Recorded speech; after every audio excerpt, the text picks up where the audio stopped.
Guys, welcome back to Heart Talks with Anita Bahal. I hope you guys are having a lovely day wherever you are. I hope we all are continuing to evolve and remember small changes, big results. Well, as you can see, I'm outside here under a nice, beautiful, shady tree in my backyard, and I am enjoying.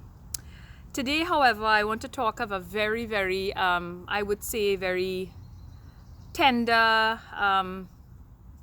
and very broad topic. And it was this morning that, after having some grateful tears actually, while sitting alone outside, it dawned on me and I had to talk of it. And this topic I'm talking about today is depression. Now, depression, it's such a broad topic, as I said, and to many it is different things. Depression can be looked at as a chemical imbalance in the brain, and some that leads to like a mood disorder. People say due to these chemical imbalances. Some people, even medical professionals, believe in that chemical imbalance. Or for some people, it would be a long-term sadness, a loss of interest in things, no joy, So there's so much different reasons that people develop those sort of, I would say, reactions. That those kind of things like losing interest in life and in themselves and feeling worthless and so forth. There are many reasons that bring about depression, and I was looking at some of them, and they say sometimes like a stressful life event can bring it on. Some people can have medical issues, like some people who have thyroid issues, it is linked to depression, hyper and hypothyroidism.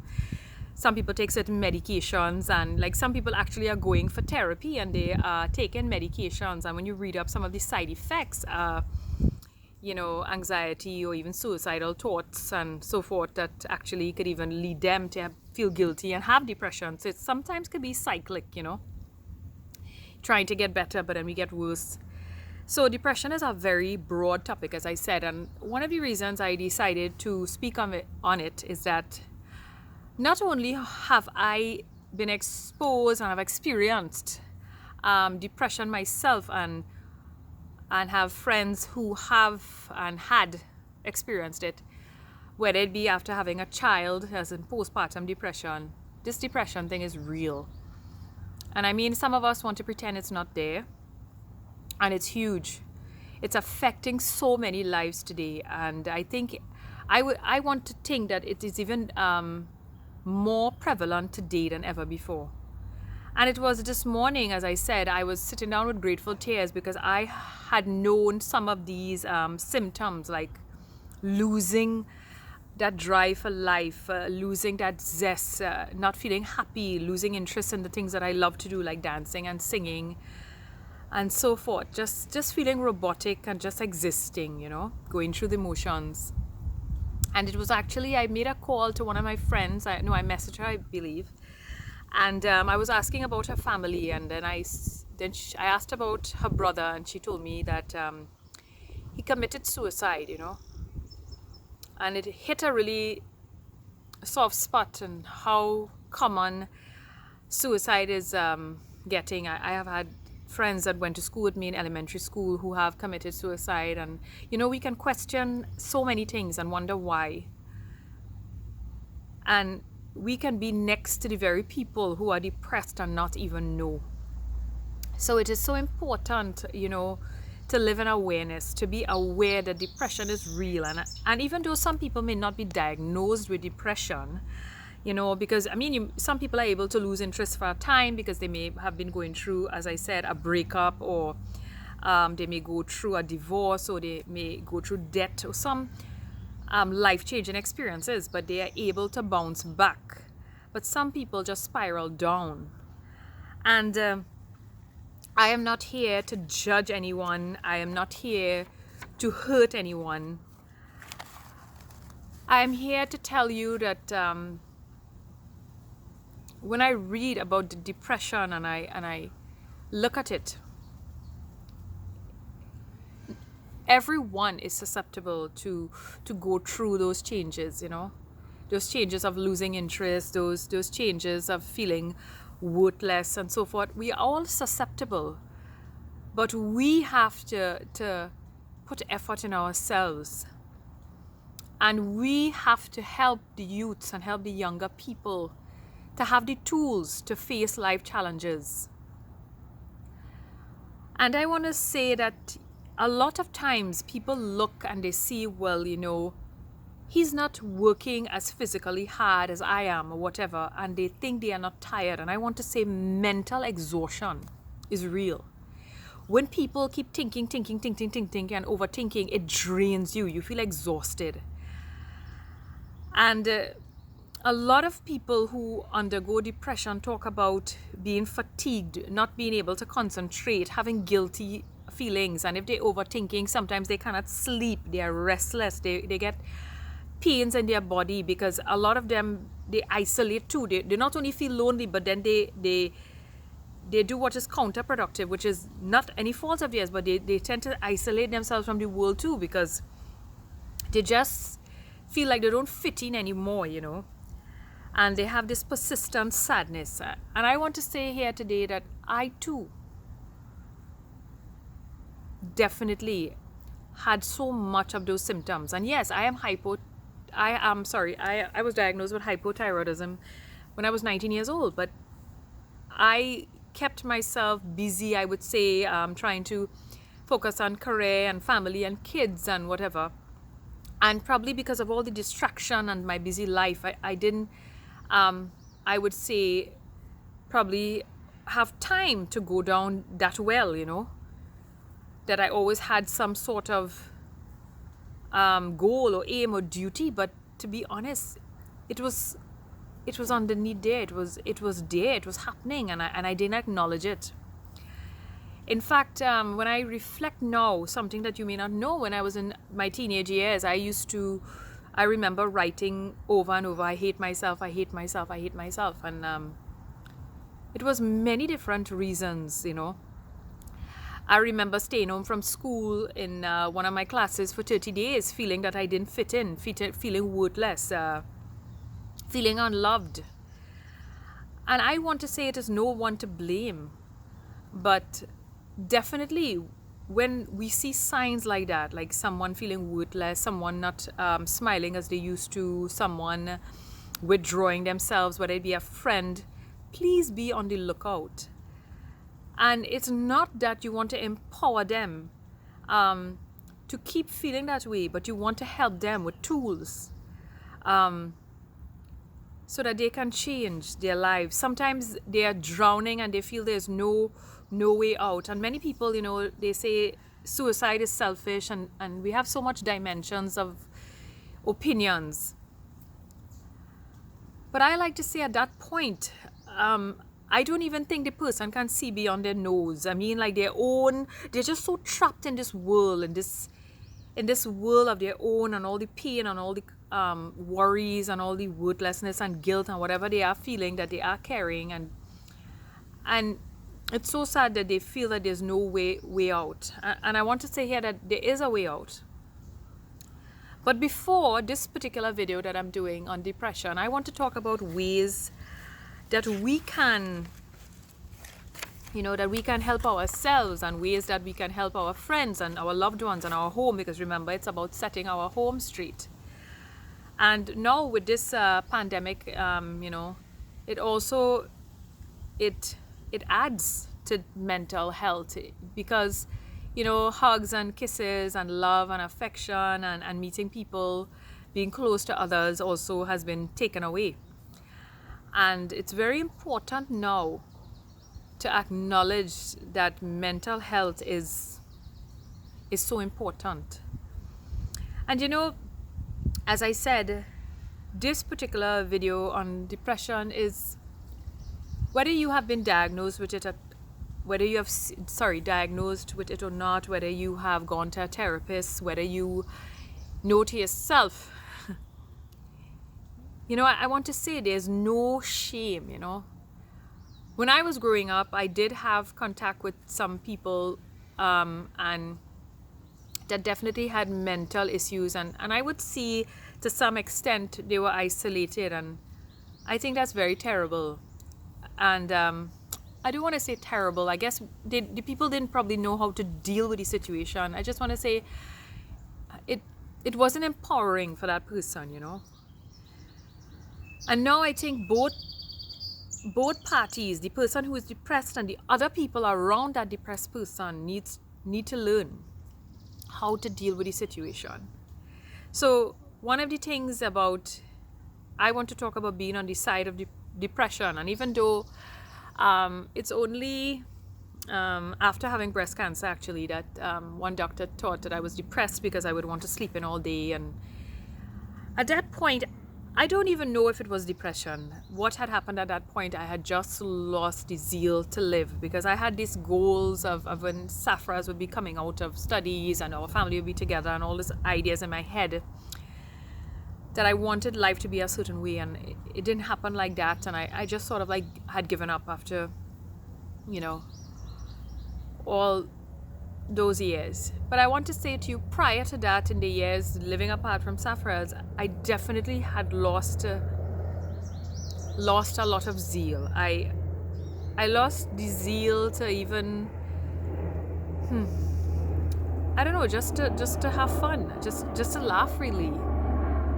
I would go out and I feel like I was seeing darkness everywhere. I remember telling my mom that I would feel like there was dark clouds over me. I would see a lot of times all the bad things that could go wrong. I was very uneasy. I wasn't at peace with myself. There was so much questions, unanswered questions, that there was so much problems I would see instead of all the good things. It's almost like I no longer was who I was, you know. I wasn't free-spirited. I was robotic.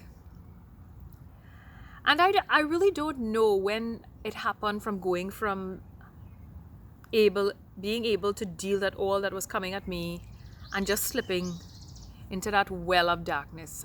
I don't know exactly where it happened. But I tell you something very powerful from my experience, is that accepting reality is very powerful. We all have thoughts of what we want and what we expect life to be and what we want it to be. And life does not revolve around what our wants and what we want. Life is a gift.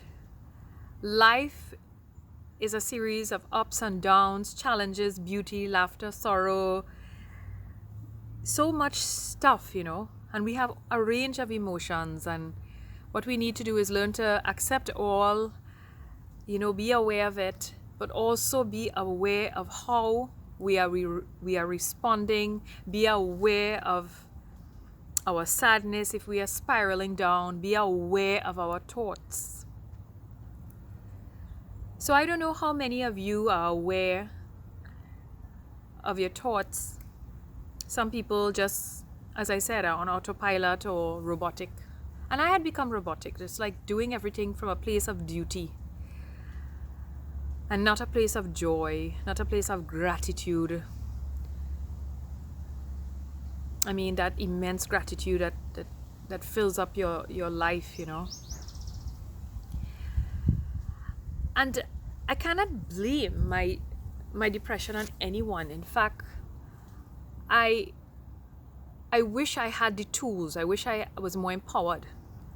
And this is what I want to talk about in this video. We must empower ourselves even before we reach that place.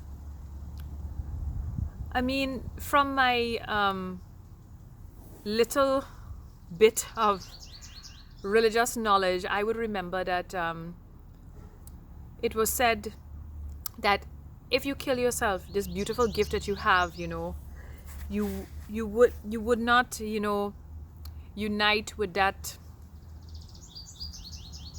divine soul. And even though I would have thoughts of, I wouldn't say I would have thoughts that I wish I wouldn't get up. I remember telling my own mother that Sometimes I wish I'll go to bed and not get up. And I honestly, I would not venture to kill myself because, as I said, I wanted what was best for me. I really did. But when all the things were coming at me, responsibilities and my own need for love and affection and my separation with Safras, and I wouldn't say separation, but physically being separated. Physically separated, okay? And, raising the kids and probably having goals. I had goals of my own that I always wanted to open a school. And life challenges came at me, and it was a lot of pulling and tugging. And I really wish I had the tools. And this morning, I sat there and tears just came out of gratitude that I am still alive today. Even though I had wished myself, to sleep and not wake up. Because I wanted to escape the pain, I really wanted to escape the pain, but I wanted to live. And because of that religious, I would say that religious teaching that I had learned, I just couldn't kill myself. I couldn't, but I definitely wanted to escape the pain.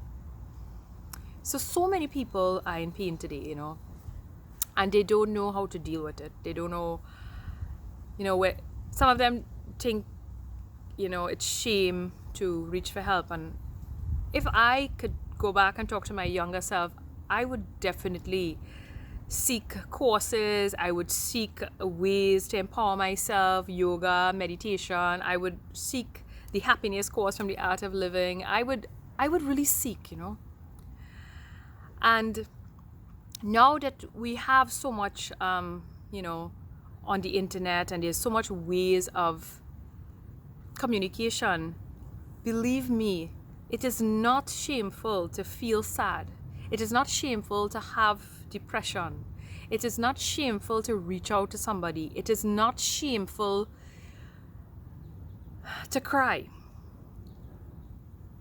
And we need to accept what is, and don't waste our lives wanting something else. Of course, we have goals, and we have to work towards them, and we can have so many goals, and we have to do our best. But whatever the outcome is, we have to be accepting. It makes life much more beautiful. So to the people who are undergoing depression, I want to say that I hope that you reach out. I hope that you find a place even within yourself to know that you are worthy. I hope that you can see the bigger picture. I hope that you can take that first step and come out into the sunlight. I hope that you have some family member or some friend that is reaching out to you and not letting you be there in your bed and crawled up, and but I ask you to muster that courage and just take that first step into the sunlight, into the outside world. That first step to tell yourself, I am worthy, because you are. But today I'm not going to dive into lots about how to help someone who's depressed. I want to talk about those who are not even there yet, those who have seen probably flashes of depression, sadness that had caused them for some weeks to spiral, but not to keep on. Those who can learn to empower themselves before they even reach to that stage. And I want to say that live a balanced life. Live a balanced life. Eating well definitely has a lot to do with how we feel. A lot of times we eat too much sweets, we will crash. And I would tell you, I was one of those, eating tons of chocolate. Tons and tons of chocolate. And I remember Arjun telling me, Mom, I figured out why you like to eat chocolate, because it causes you to release endorphins, and that gives you the feeling of love. But overeating too would also drain your energy, which is no good. And when you're already tired and probably irritable, and your emotions and your mental health is already at stake, and you eat a lot of sweets, it's no good. So please cut down on your sweets. Please have a hobby, a place that you enjoy, you know, whether it be playing music, whether it be hitting a tennis ball, whether it be, you know, just, you know, dancing. Have a hobby that you enjoy, and no matter what, do that hobby weekly. No matter what is going on in your life, enjoy that. Next, find your passion, you know, and do that, because don't let your job become something you hate, something that drains you, something negative, something that just, you know, you just do for the money. I mean, there may be times when we have no choice, but if we do have a choice, find that career or that job that you enjoy. And even when you don't have a choice, tell yourself, I have to do this now, so it makes no sense to be miserable. Also, in your relationships, become more aware. And please, even if you are in a love relationship, don't forget all your friends. Keep that social circle going. Of course, in the beginning of a relationship, you spend more time with that, you know, that special someone, but don't forget all your friends. It's so good, it's so healing to have other people to open up to, a safe place, you know, where you are accepted, where you are loved, where you are supported. Keep that going, it really helps. Take walks in nature and really observe it. Observe how, even when, you know, winter time comes and all the trees are left bare, how when the season changes, how they come alive and they are so full and they have so much to offer. Know that we too are capable of this. You know, try new things. Sometimes boredom is coming in, and then we start to go to the wrong places, you know, we seek drugs or, you know, getting ourselves in negativity. Try new things, new empowering things. Things that you always wanted to do. Do them. Play uplifting music, you know. Say no if you can't give more of yourself. Because if we pack on too much, you know, we will get irritable, and then when we can't do it all, especially for those who have very high expectations of themselves, they feel guilty. And then they want to go into themselves where they feel they didn't live up to other people's expectations. Live up to your expectations. Do not take on more and more responsibility. Being overworked does no good. Too much of anything is good for nothing. Another thing I have is take your power back. Please take your power back, you know. Find time every day to evolve. And when I say take your power back, don't just acquire all the knowledge, apply it. Because, you know, honestly, today with media, with, you know, so much ways to get information, it's almost like we know everything. But we don't do it. We don't apply it. Whenever you think about knowledge, I beg you, apply it. And be aware of the illusion that we create with time. You know, when we are overworked, we say we have no time. When we have lots of time, we don't make the time. We just keep finding ways to make excuses, and not really put ourselves first. And though physical health is related to mental health, especially in terms of when we exercise, mental health is so important. Because of mental health, we can feel so down, so drained, so worthless, guilty, all sorts of negative feelings, that we can actually end our life very foolishly. And many people who have survived trying to kill themselves, they have regret. They wish they never did. And the thing about suicide, you know, not everyone who tried to commit suicide dies. Some live. Some live, as Safras would tell me, some live with life-threatening injuries for life. Some live as, you know, as a vegetable, people will say, just not cognitive, unable to take care of themselves. And I honestly believe that people are not in their right frame of mind when they commit suicide, or when they isolate, or when they go into those dark places. But as I said before we even get there, and for those of us who are mothers, who have a family, please be aware. Look around.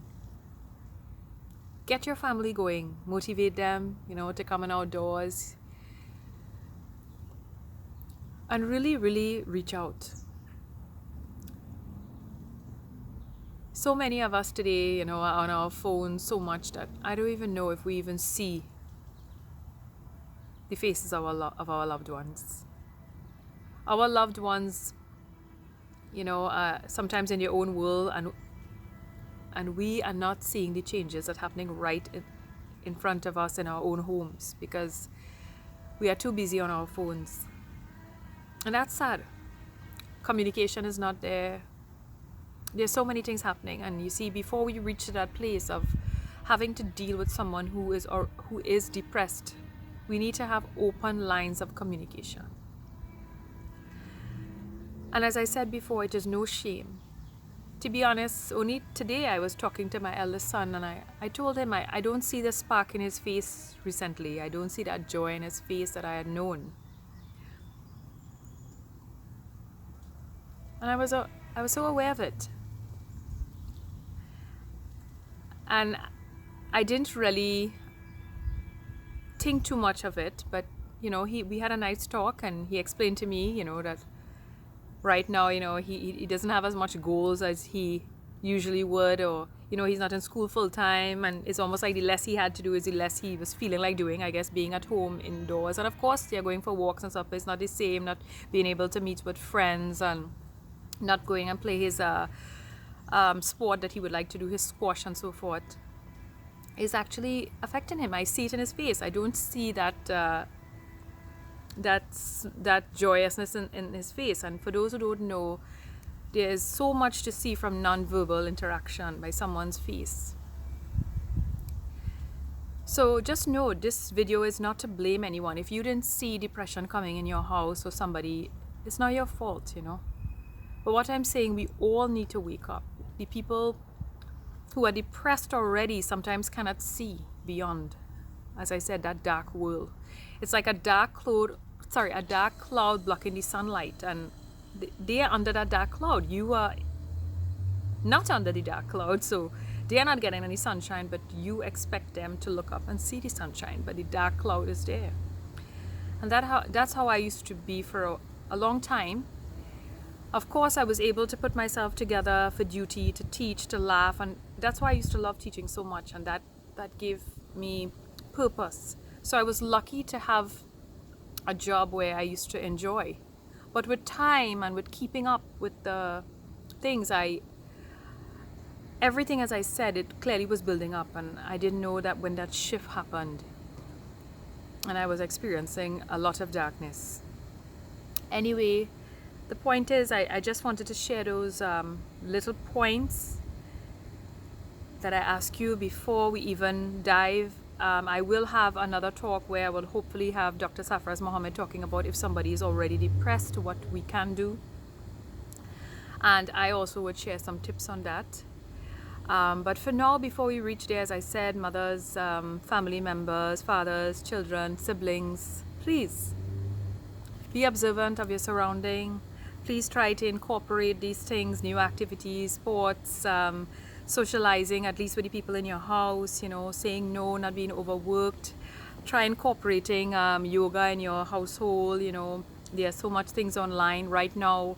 Currently, I have a women's group growing. I could only offer it, and I'm trying to empower people to have the tools, because if we don't have the tools, when life hits us hard and those challenges come, we can't see beyond the darkness. And as I end here today, I want to say a special thank you. This morning I cried, I said, with a grateful heart, knowing that I was still here, still alive. And it was because of a lot of friends and family and my parents who really, really helped me, and my darling mothers here in Ottawa, Charlotte and Maureen. And I'm so grateful to so many others who have touched my heart and who have reached out to me, because it's like depression for me was coming in waves. It was happening, and then I was able to come up, like get a gasp of air, and then I was going back down. And even though it was only after 2016 I was told that I'm experiencing depression, maybe after so much life-changing events coming to Ottawa, plus Safras had now gotten a job and didn't have too much time to support me, even though he did in ways he could. My children had to go through a lot of changes, and I had to leave my job, a different country, as I said, so much at once, no friends here with me. And so they thought maybe all these life-changing events was causing depression, but honestly it was a long time happening. So here I want to tell you, no matter how successful someone is, no matter how much money they have, no matter what race they're from, no matter what religious background, no matter who they are, we all need tools, and we all need to be empowered. And I ask you to start within your household before anyone gets to that point. Please reach out, and also if you are seeing signs that you cannot help with, or you're not able to help them with, maybe seek someone to talk. There are many hotlines. There are many hotlines in every country available. Please look them up, look on the internet, help, there's counseling. There are many free counseling available. I remember my mom taking me to a counseling session in Trinidad and Tobago. I actually did go to a therapist as well at one point, and that therapist said to me that I was mentally sound. He said that he didn't see it as depression. He never put me on medication or anything, but he did say I had too much on my plate. But anyway, as I said, I am just coming out here again to say how grateful I am. I am alive, and I too had wished at some point that I could go to sleep and not get up. Today, I am so grateful for every breath of life. I am so grateful to live more in awareness. I'm so grateful that I have changed my thinking, and I have changed my life, and I have started new activities, and all these things that I've been talking about, I have been doing myself, and I feel so much joy and peace and love and so much, and I want everyone to feel that way. So have a beautiful day, and please reach out to me if you need to talk, and also I could probably recommend some stuff for you. And also please know there's no shame. And also if anyone, also for the women that have now started a group to empower women, and please, if you want to empower yourself, if you want to bring more joy into your life, if you want to evolve, if you need that push, if you need love and support and